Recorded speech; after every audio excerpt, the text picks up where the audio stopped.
Hey guys, welcome back to my channel. Today's video, I wanted to discuss my weight loss journey. My weight loss journey started in the summer of 2016.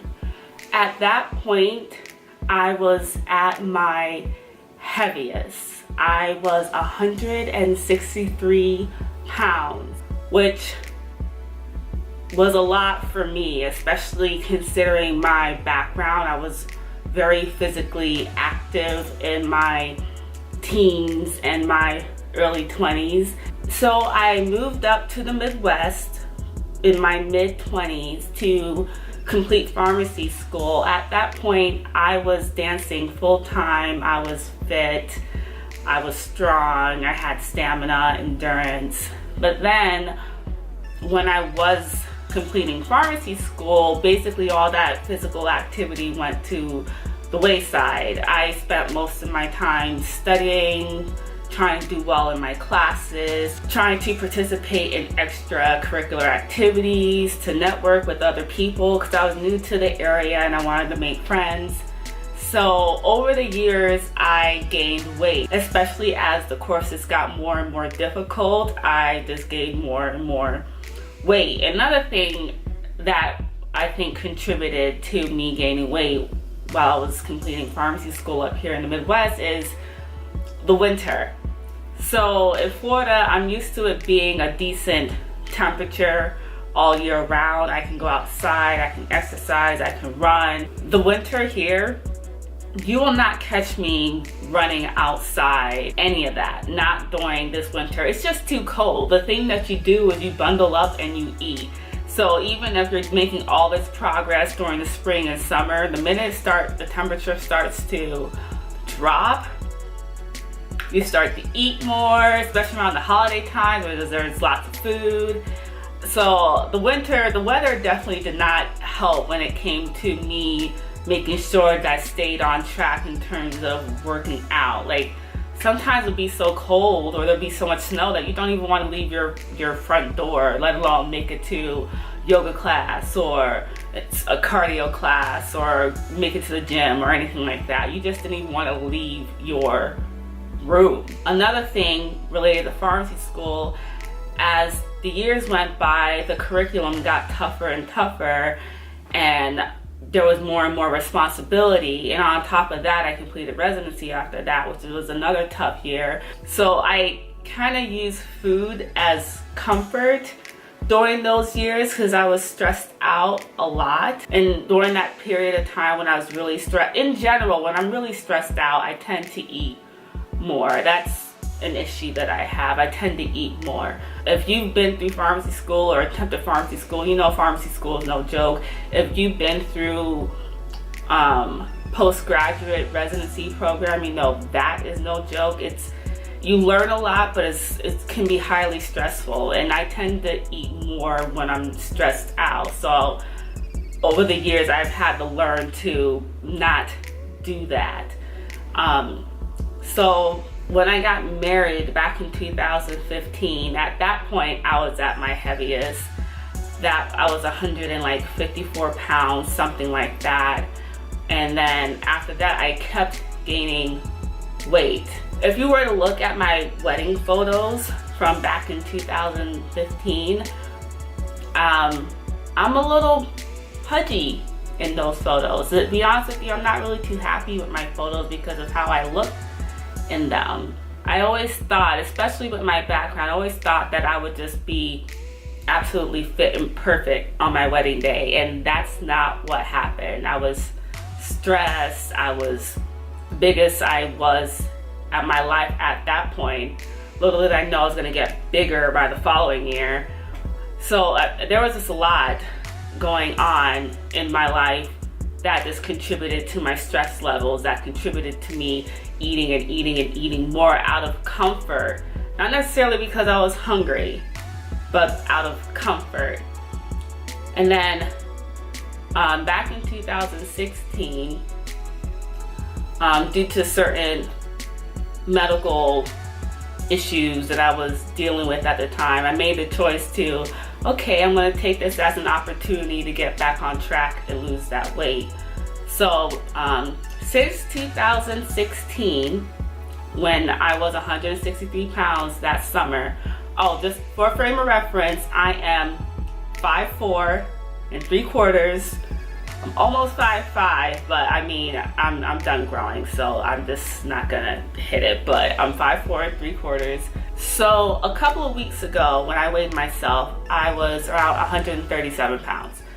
So that means since the summer of 2016, so basically like a year and a half ago, I lost 26 pounds. I think, which is great, I lost the weight and I've been able to keep it off. I did fluctuate during that period of time back and forth, but for the most part I was able to keep it off. I think the thing that hindered me the most during that period was the fact that I ended up tearing my ACL.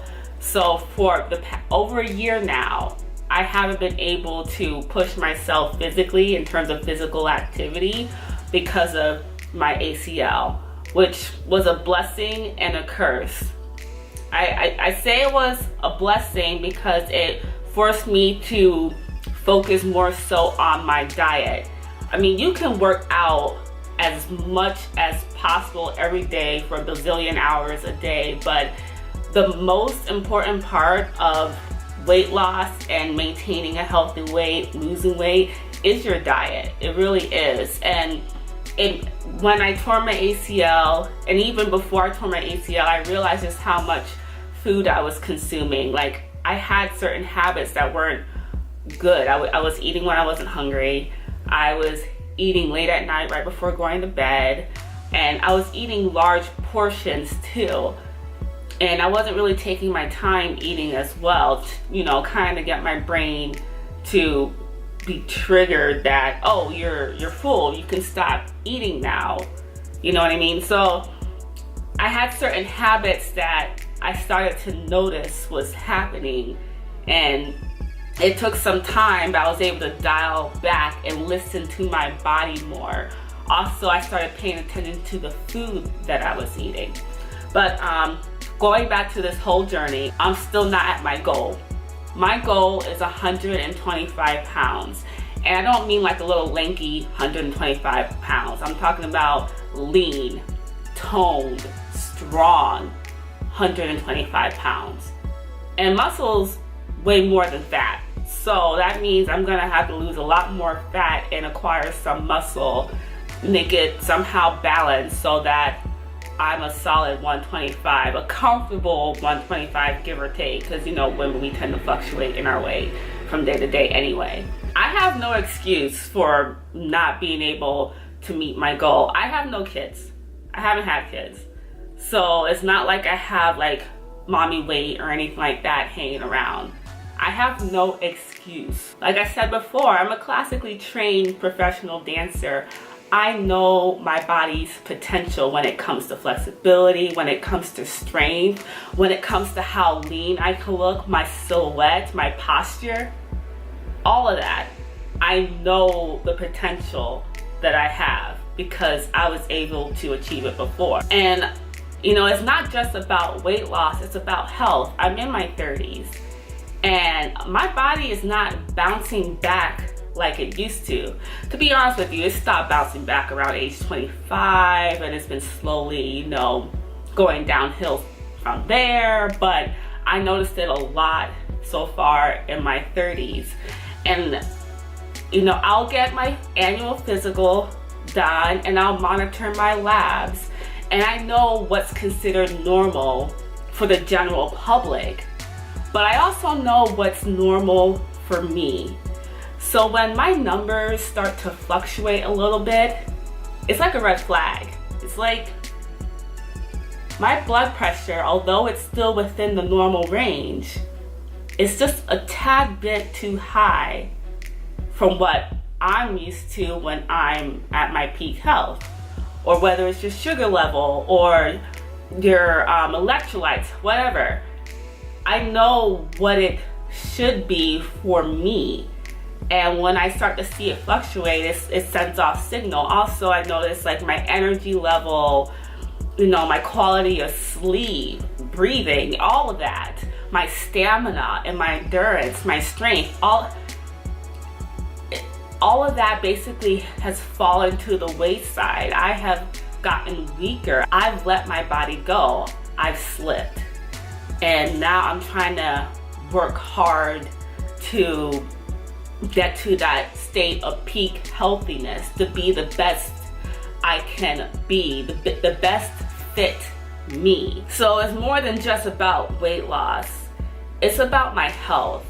It's a lot easier to prevent many chronic conditions than it is to treat a chronic condition. It's a lot cheaper to prevent a chronic condition than it is to treat a chronic condition. And there are definitely chronic conditions that run in my family. Diabetes and hypertension is something that's common in my family, which is the case for many of us African Americans. So that's something that I want to prevent from happening. To get to 125, I basically got to drop another 10 to 15 pounds. The most recent time I weighed myself, which was a couple of days ago, I was 134.4 pounds. So I'm still getting there. I'm still moving along, but I'm not quite there yet. So my goals include dropping some more weight. I want to increase my strength. I want to increase my endurance and my stamina. Another thing I want to do is increase my water intake. Every morning I have a water bottle on my nightstand and I chug that whole bottle of water. That's the first thing that I do every morning, is that I drink that whole bottle of water just to give myself a boost of hydration in the morning. Because when you think about it, at what point do you actually drink water in a day? Usually, once I'm done with the recovery process for my ACL, I want to be able to run a 5K, run a 10K. I want to be able to do push-ups. Right now, I can't really do push-ups because when you're in the push-up position, that puts a bit of strain on your joints and your legs. In the meantime, I want to use free weights. I want to use the machines that help strengthen my shoulders and my arms, build upper body strength and not just focus on lower body, build core strength. When you take care of yourself, when you see that your health is improving, when you feel that your health is improving, you feel good about yourself, you feel more confident in yourself. That's another reason why I think it's so important that I make this commitment to reach my goal. I've already come this far. I need to keep motivating myself to keep going, to keep pushing. I'm not at the finish line yet. And even when I'm at the finish line, it's so easy to backslide, it's so easy to fall off the horse. I feel like one of the hardest part of weight loss is maintaining the weight loss. So that'll be the next phase once I reach my goal weight of 125 pounds. Some challenges, I think, or barriers to my success would be that, honestly, sometimes I'm just lazy. After working like a full shift at work, I have to come home, cook, and you're telling me I gotta go work out. And I'm the type of person that I actually like working out in the morning, but when your shift starts at like 5:30, 6:30 in the morning, that's a little difficult. But at the same time, I shouldn't be making excuses to get up an hour earlier. I know. But again, there you go. That laziness, right? I do love carbohydrates, but carbohydrates are not my friend. I'm not saying that all carbs are bad. That's definitely not the case, but I need to make wise decisions about which carbs I'm going to put in my body. Another challenge is a lack of routine. When it comes to my work schedule and other things going on in my life, I don't have a set routine or a set schedule. And it's hard to make exercise and healthy eating, especially when you're eating healthy. That means you're prepping your food, you're cooking your food, you're not just getting takeout all the time. To be successful with that, you need to plan it out. And it's hard to plan it out and be consistent when you don't have a consistent schedule. when you don't have a routine. I'm gonna try to avoid eating out as much or ordering food for delivery, even though it's the easiest thing. Well, one, it's expensive, and I would like to cut back on spending this year. I would like to save up some money for other things. Another thing too is usually it's processed food, which means it's a lot of sodium and maybe a very little nutritional value. So basically I'm eating all these calories, and for what benefit? My ultimate goal is not always to be the best physical version of my body type, because everyone's body type is different. But I want to be at the peak level of health for me, what my version of peak level of healthiness is. And in order to do that, that includes mental health, physical health. You know, can I carry my own weight? Can I do pull-ups and hold my own weight? The day that I can do pull-ups, and not just one, like, you know, a few in a row, yes, I would be so excited. That is one of my goals, is to be able to do pull-ups. And flexibility. A lot of time people forget flexibility. Flexibility is very, very important. And I want to be able to get to the level that I used to be as a dancer. As a matter of fact, I want to be able to surpass that level, because I always had issues doing straddles. Some people call that side splits, but I always had a tough time doing that with my hips. My hips were always kind of stiff.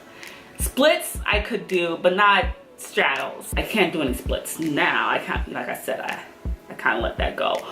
But I want to be able to get back into doing that. I want to be able to do back bends again. I want to be limber.